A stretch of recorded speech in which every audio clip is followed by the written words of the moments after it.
गांव में रहते हुए राकेश जी और शालिनी जी सुकून की ज़िंदगी जी रहे थे। उन्हें गांव का जीवन रास आता था, लेकिन उनके बेटे आकाश ने कहा कि माँ पापा, आप अकेले गांव में कब तक रहेंगे?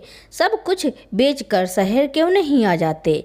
मगर राकेश जी अपनी ज़मीन जायदाद बेचना नहीं चाहते थे, लेकिन अपनी पत्नी के बहुत कहने पर उन्होंने यह निर्णय लिया कि वह अपनी ज़मीन जायदाद घर बेचकर अपने बेटे बहू के पास रहने के लिए चले गए। सुबह का वक्त था। शालिनी जी अपने पति से कहती हैं, अरे आकाश के पापा, सुबह के 6 बज गए हैं, अब तो उठ जाओ। कल ही आकाश तुम्हें डॉक्टर के पास लेकर गया था। डॉक्टर ने तुम्हें सुबह शाम घूमने के लिए कहा है।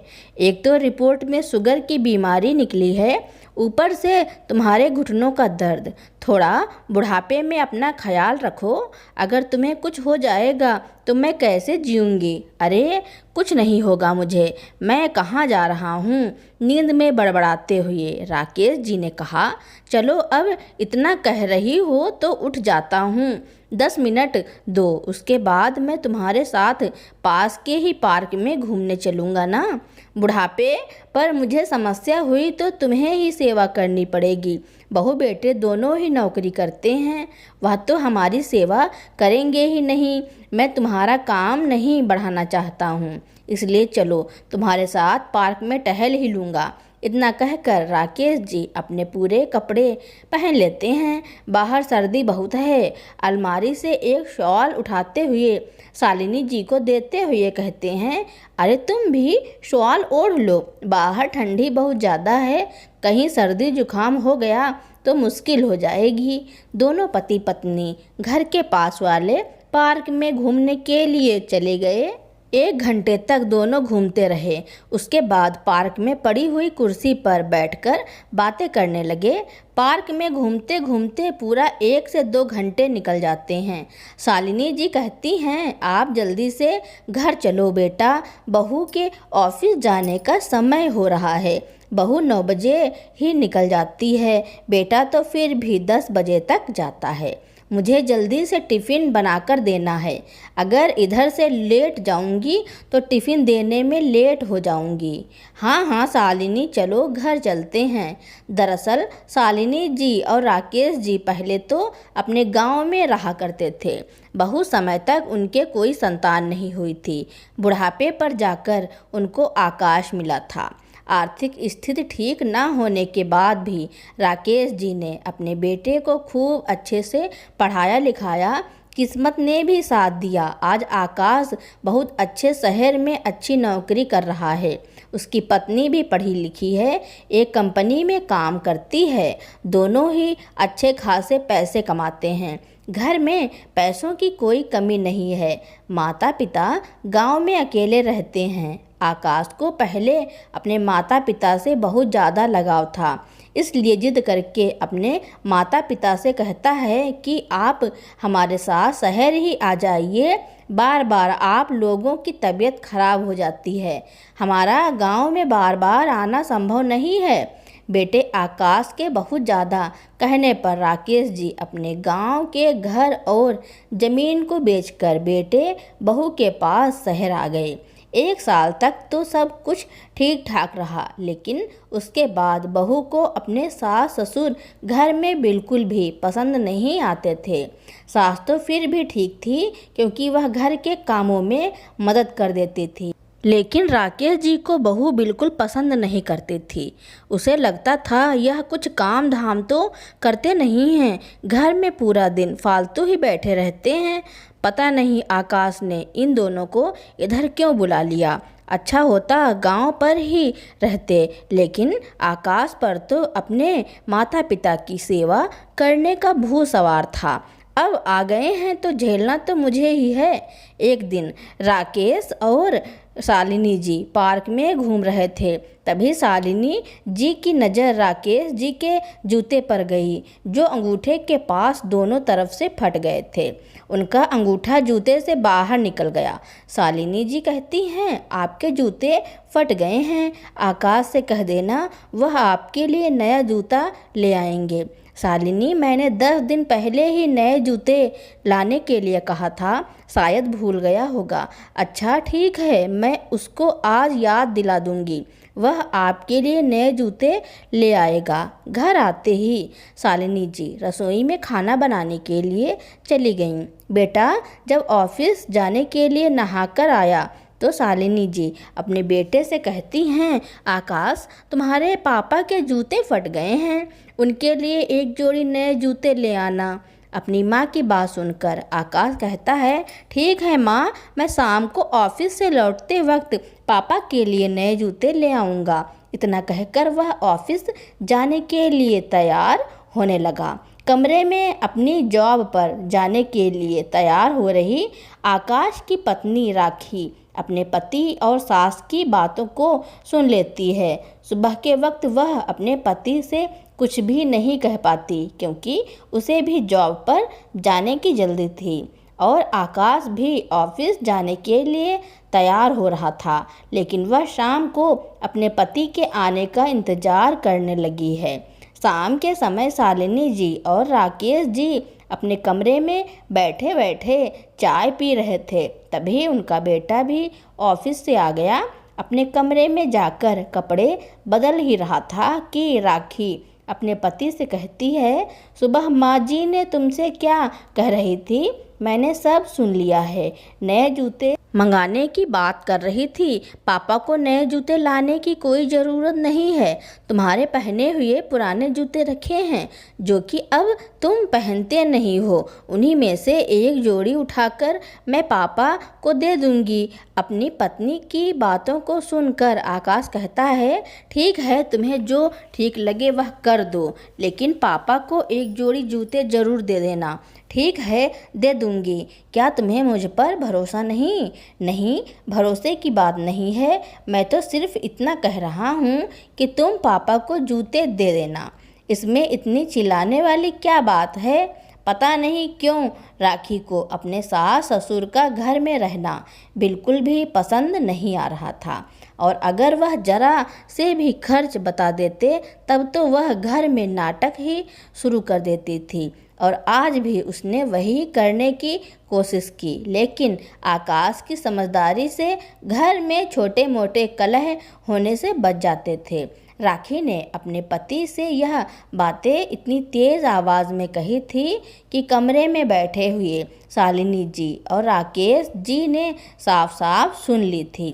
बहू की जली कटी सुनने के बाद भी दोनों ने कुछ नहीं कहा था, क्योंकि अब तो उन्हें बहू बेटे के पास रहते रहते पूरा 1 साल हो गया था। बहू की बातें सुनने की आदत पड़ गई थी। कोई दूसरा चारा भी नहीं था जहां वह चले जाते, क्योंकि गांव का घर और ज़मीन उन्होंने बेच दी थी। एकमात्र बेटे का ही सहारा था, इसलिए वह अपनी बहू से कभी कुछ नहीं कहते थे। अगर बहू से कुछ कहेंगे तो फालतू में घर में कलह हो जाएगा। यही सोच करके दोनों पति पत्नी शांत रहते थे और बेचारी शालिनी जी घर के सारे काम करती रहती कि सब कुछ ठीक से चलता रहे। हालांकि आकाश अपने माता पिता से कभी कुछ नहीं कहता था, लेकिन अपनी पत्नी के स्वभाव के आगे कभी कभी कमज़ोर पड़ जाता था। अगर वह चाहता तो अपने पिता के लिए नए जूते ला सकता था, क्योंकि वह खुद पैसे कमाता था। उसके माता पिता हैं, वह अपने माता पिता की ज़रूरत को पूरा कर ही सकता है। इसमें उसे पत्नी की परमिशन की क्या आवश्यकता है? शालिनी जी ने भी अपनी किस्मत मानकर बहू बेटे के पास रहना ही स्वीकार कर लिया था, क्योंकि उनके पास कोई और चारा नहीं था जहां वह दोनों पति पत्नी जाकर रहें। दूसरे दिन राखी अपने पति के पुराने जूते निकालकर आंगन में लेकर आई और राकेश जी के सामने फेंकती हुई बोली, यह लो पापा, इन जूतों को पहन लो, तुम्हारे बेटे के ही हैं। बहुत दिन से पहने नहीं थे, ऐसे ही रखे थे तो सोचा आपको ही दे देते हैं। वैसे तो मैं यह जूते कबाड़ी वाले को देने वाली थी, लेकिन तुम्हारे जूते फट गए तो तुम रख लो। बहू की बातें सुनकर शालिनी जी सोचती हैं कि पुराने जूते देकर भी बहू मेरे पति को एहसान दिखा रही है, जबकि मैंने और मेरे पति ने कल उसकी सारी बातें सुन ली थी कि उसने बेटे से नए जूते लाने से मना कर दिया था। राकेश जी चुपचाप से उन जूतों को उठा लेते हैं। पार्क में घूमने गए तो पता चला वह जूते थोड़े से टाइट हैं, जिसकी वजह से वह ना तो ठीक से घूम पा रहे थे और ना ही चल पा रहे थे, बल्कि जूतों ने राकेश जी के पैरों को काट लिया था। वह जूते को उतारकर पार्क में एक तरफ रख देते हैं। शालिनी जी पूछती हैं, क्या हुआ, जूते क्यों उतार दिए? जूते बहुत टाइट हो रहे हैं, मैं इन जूतों को पहन नहीं सकता हूँ। बड़ी मुश्किल से उन जूतों को पहनकर राकेश जी घर आते हैं, लेकिन दूसरे दिन से वह पार्क जाना बंद कर देते हैं और कहते हैं, मैं छोटे जूतों को पहनकर नहीं जा सकता, उनमें मेरे पैरों को बहुत लगती है और फटे जूते पहनकर भी नहीं चल सकता, इसलिए मैं कल से पार्क नहीं जाऊंगा। एक दिन पड़ोस में किसी के घर फंक्शन था, जहां पर सभी लोगों को बुलाया गया। आकाश अपने माता पिता और पत्नी के साथ उस फंक्शन में गए, लेकिन राकेश जी उधर नहीं जाना चाहते थे क्योंकि उनके पास जूते ही नहीं थे। क्या पहनकर जाते? आकाश कहता है, क्या हुआ पापा, आप क्यों नहीं जा रहे हो? बेटा, मेरे पास जूते। राकेश जी इतना कह पाते, तभी राखी बात को बीच में काटती हुई कहती है, जूते? क्या हुआ? जूते तो दिए थे आपको, जूते उन्हीं को पहनकर चलो। क्या समस्या है वह जूते में? जबकि राखी को पता था कि वह जूते उसके ससुर जी के पैर में कसते हैं, लेकिन फिर भी वह अपने पति के सामने बात को छुपाने की कोशिश करती है, जबकि बेटे को यह नहीं पता है कि उसके जूते पिताजी को नहीं हो रहे हैं, जिसकी वजह से उन्होंने पार्क आना जाना भी बंद कर दिया है। बहू की बात सुनकर राकेश जी और शालिनी जी जैसे तैसे पड़ोस में फंक्शन में जाने के लिए तैयार हो गए। पूरा फंक्शन अच्छे से हो गया। रात को खाना खाने के बाद सभी लोग घर वापस आ रहे थे, तब रास्ते में ठीक से राकेश जी को दिखाई नहीं दिया और जूता भी बहुत टाइट था, जिसकी वजह से वह ठीक से चल भी नहीं पा रहे थे। अचानक सामने पत्थर आ जाने के वजह से वह लड़खड़ा कर गिर पड़े। उनके अंगूठे में बहुत तेज चोट लग गई, जिसकी वजह से खून निकलने लगा। गिरने की आवाज़ सुनकर आसपास के लोग भी इकट्ठे हो गए। एक व्यक्ति आया और राकेश जी के पैर से जूते निकालकर उनके घाव को देखने लगा, तो वह आकाश से कहता है, आकाश, तुम्हारे पिताजी कितने छोटे जूते पहने हैं, उनके पैरों में फिट भी नहीं हो रहे हैं। ऐसा लग रहा है कि उन्होंने अपने नाप से 2 नंबर छोटे जूते पहने हैं। कितने टाइट हैं, उनके पैर में ठीक से निकल भी नहीं रहा है, एड़ी के पास का हिस्सा छिल गया है। क्या तुम जूते दिलाते वक्त अपने पिता को अपने साथ नहीं ले गए थे? ऐसे ही लेकर आ गए क्या? आकाश अपने पापा के पैरों को देखा तो सच में उनके पैर पूरी तरह से छिले हुए थे और जिस अंगूठे में चोट लगी है उसे बहुत तेज खून बह रहा है। यह देखकर शालिनी जी घबरा जाती हैं। जल्दी से आकाश अपने पिता को घर लाया, उनकी मरहम पट्टी की और आराम करने के लिए कहा। आज आकाश को रात में नींद नहीं आई। उसे अपने आप पर गुस्सा आ रहा था कि उसके पिताजी ने उसके लिए कितना कुछ किया है, लेकिन अपनी पत्नी की बात मानकर एक जोड़ी जूते नहीं दिलाया।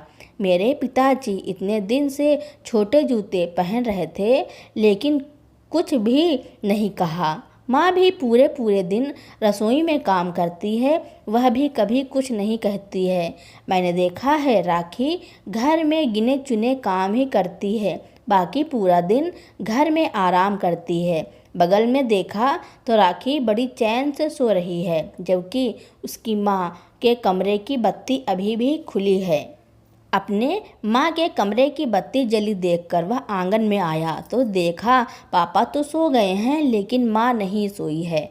वह लगातार पापा को देखे जा रहा था और उनकी आंखों से आंसू निकल रहे थे। अपनी माँ को इस हालत में देखकर आकाश को बहुत धक्का लगा। उनका मन आत्मग्लानि से भर गया। मेरे ही घर में मेरे माँ बाप इतने पराये हो गए कि मुझे अपना दुख तकलीफ भी नहीं कह पाते हैं। माँ आधी रात को कमरे में अकेली बैठकर रो रही है लेकिन मुझसे नहीं कह रही है। आकाश रसोई में गया। अपने माता पिता के लिए उसने चाय बनाई। 3 कप चाय लेकर वह माँ के कमरे में आया। अपने बेटे को देखकर शालिनी जी एकदम सकपका गईं। बेटा, तुम इतने टाइम चाय बनाकर क्यों ले आए? मुझसे कह देते, मैं बना देती।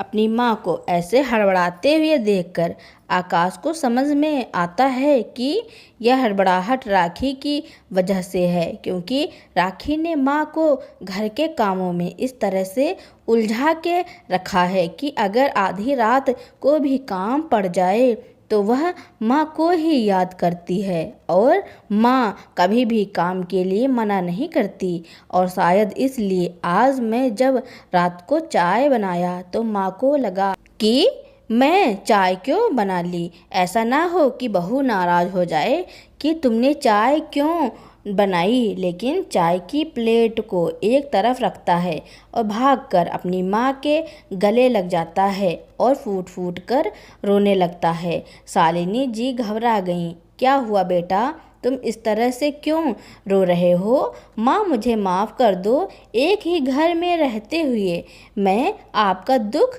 तकलीफ़ कैसे नहीं समझ पाया। मैं यह क्यों नहीं समझ पाया कि आपने मेरे लिए इतना कुछ किया है।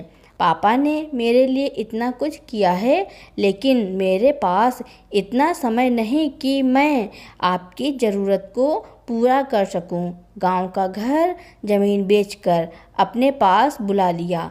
सारे पैसे लेकर आपके पास पैसों का कोई जरिया भी नहीं छोड़ा है। मुझे माफ़ कर दो माँ, मुझसे अनजाने में बहुत बड़ी गलती हुई है। आप दोनों को अपने पास बुला तो लिया लेकिन अपना फर्ज पूरा नहीं कर पाया। मैं देखता हूँ तो अब समझ आता है कि जिस दिन से आप दोनों आए हैं मैं आप दोनों से ठीक से बात भी नहीं की है। माँ पूरे दिन रसोई में लगी रहती है लेकिन अब मैं यह सब ठीक कर दूँगा। आप चिंता मत करो माँ।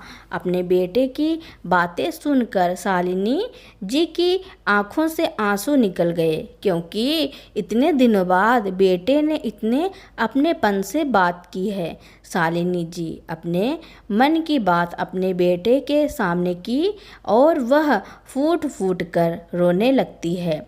मन की पीड़ा आंसुओं से निकल गए तो दिल हल्का हो जाता है। आज बेटे को सब कुछ पता चल गया है, जिस कारण शालिनी जी अपने आंसू को बहाने से रोक न सकी। आज माँ बेटे का ऐसा मिलन हुआ कि उनके मिलन को देखकर पास में सो रहे राकेश जी भी जाग गए। कहीं ना कहीं उन्होंने भी माँ बेटे की बातें सुन ली थी। उनकी भी आंखों में आंसू थे लेकिन वह कुछ नहीं बोले। माँ बेटे के बीच में कुछ भी बोलना ज़रूरी नहीं समझा। बेटा समझ गया, इतना ही बहुत है। आकाश अपने माता पिता को कुछ समझाता है, उसके बाद अपने कमरे में सोने के लिए चला गया। सुबह सुबह राखी जब सोकर उठी तो उसने देखा कि रसोई में माँ जी अभी तक नहीं आई हैं। उसके और आकाश के ऑफिस जाने का समय हो रहा है। बड़बड़ाती हुई शालिनी जी के कमरे में आई और कहती है, माँ जी उठो, अभी तक सो रही हो? जल्दी से रसोई में जाकर मेरा और आकाश का टिफ़िन तैयार करो, नहीं तो हमें जाने में देर हो जाएगी। तभी पीछे से आकाश आता है और कहता है, राखी माँ टिफ़िन नहीं बनाएगी। एक तो पापा की तबीयत ठीक नहीं है, माँ पूरी रात ठीक से सो भी नहीं पाती है। तुम्हें उनकी हालत नहीं दिखाई देती क्या? वह अब हमारा टिफ़िन नहीं बनाएगी। तुम्हें खुद ही मेरा और अपना टिफ़िन बनाना पड़ेगा। साथ ही माँ का और पापा का खाना भी बनाकर रख कर जाना पड़ेगा। क्या फालतू की बकवास कर रहे हो आकाश? मैं इतनी सुबह सुबह उठकर टिफ़िन कैसे बनाऊंगी और इन लोगों के लिए खाना भी बनाकर जाऊंगी? तुम्हारा दिमाग तो ख़राब नहीं है? जल्दी से अपनी माँ से कहो रसोई में आए, और फिर खाना ही बनाना नहीं होता है, घर में बहुत सारे भी काम होते हैं। वही तो मैं कह रहा हूँ राखी, घर में बहुत सारे काम होते हैं जिनको तू माँ से करवा रही थी और जिनका एहसान भी नहीं मानती थी। माँ तुम्हारा मेरा टिफ़िन तैयार करके देती है, हमारे जाने के बाद पूरा घर फैला होता है, उसको संभालती है। लेकिन अब माँ नहीं करेगी। घर के काम के लिए मैं आज ही एक कामवाली बाई रखने वाला हूँ जो घर की साफ सफाई करेगी, बर्तन धुलेगी और खाना तुम बनाओगी। थोड़े बहुत जो काम होंगे वह बाद में माँ देख लेगी, लेकिन जो तुम्हारे काम हैं खाना बनाने के वह तुम्हें ही करने पड़ेंगे। कभी ज़रूरी हुआ या कोई दिक्कत हो तब माँ खाना बनाएगी, लेकिन नॉर्मली माँ रसोई में खाना नहीं बनाएगी। आकाश की बात सुनकर पैर पटकती हुई राखी रसोई में गई और बर्तन पटक पटक कर खाना बनाने लगी। शालिनी जी अपनी बहू के रूप को देखकर थोड़ा डर रही थी, लेकिन आकाश उन्हें तसल्ली देता है कि आप चिंता मत करो, मैं सब ठीक कर दूंगा। रसोई में राखी जैसे तैसे करके खाना बनाती है और तैयार होकर जॉब पर जाने के लिए कमरे से निकलती है तो वह आंगन में बैठे हुए आकाश से कहती है, क्या आज तुम्हें ऑफिस नहीं जाना है? अभी तक रेडी नहीं हुए हो? नहीं राखी, आज मैं ऑफिस से छुट्टी लिया हूँ। आज कोई ज़रूरी काम है, इसलिए मैं ऑफिस नहीं जा रहा हूँ। इससे ज़्यादा आकाश राखी से कुछ नहीं कहता। राखी जल्दी में थी, वैसे भी आज खुद खाना बनाने की वजह से लेट भी हो रही थी। ज़्यादा में बात करके वह अपना टिफ़िन उठाकर जल्दबाजी में ऑफिस के लिए निकल गई। जब शाम को वापस आई तो देखा घर पर ना तो आकाश है और ना ही उसके माता पिता हैं। घर के बाहर ताला लगा हुआ देखकर राखी आकाश को फ़ोन करती है कि तुम सब लोग कहाँ गए हो, अभी तक वापस नहीं आए हो? आकाश कहता है, हाँ मुझे पता है तुम इस समय वापस आती हो, इसीलिए घर की दूसरी चाबी सुबह ही तुम्हारे पर्स में रख दी थी। तुम एक बार पर्स में देखो, चाबी तुम्हारे पर्स में ही है। राखी पर्स खोलती है तो सच में उसमें एक दूसरी चाबी रखी है। फ़ोन पर बात करते करते ही राखी घर के अंदर आ गई और कहती है, आखिर तुम गए कहाँ हो, यह तो बता दो। कुछ नहीं, आकर बताता हूँ ना, मुझे कोई ज़रूरी काम था इसलिए आया था। इसके बाद आकाश फ़ोन काट देता है। इधर राखी को रोज़ ही ऑफिस से आने के बाद शालिनी जी चाय बनाकर रखती थी, लेकिन आज वह घर पर ही नहीं है। खुद चाय बनानी पड़ी, सुबह भी खाना बनाना पड़ा, इसलिए आज बहुत ज़्यादा राखी चिड़चिड़ा रही थी। ऐसा लग रहा था कि जब शालिनी जी आए तो वह उन पर चिल्लाए। 2 घंटे के बाद आकाश अपने माता पिता को घर लेकर आया तो राखी शालिनी जी पर चिल्लाते हुए कहती है, कहाँ गई थी? ऐसा क्या काम था जहाँ पर तुम भी चली गई? तुम्हें पता है मैं ऑफिस से इतनी थक कर आई थी, मुझे ही आकर चाय बनानी पड़ी। शालिनी जी कहती हैं, बेटा तुम्हें तो पता ही है तुम्हारे पापा जी के पैर में कल चोट लग गई थी, उसी को दिखाने के लिए डॉक्टर के पास गए हुए थे। डॉक्टर ने मरहम पट्टी कर दी है। हाँ तो तुम्हें जाने की क्या ज़रूरत थी? आकाश लेकर गया तो था, तुमने उधर जाकर क्या कर लिया? पट्टी डॉक्टर को करनी थी।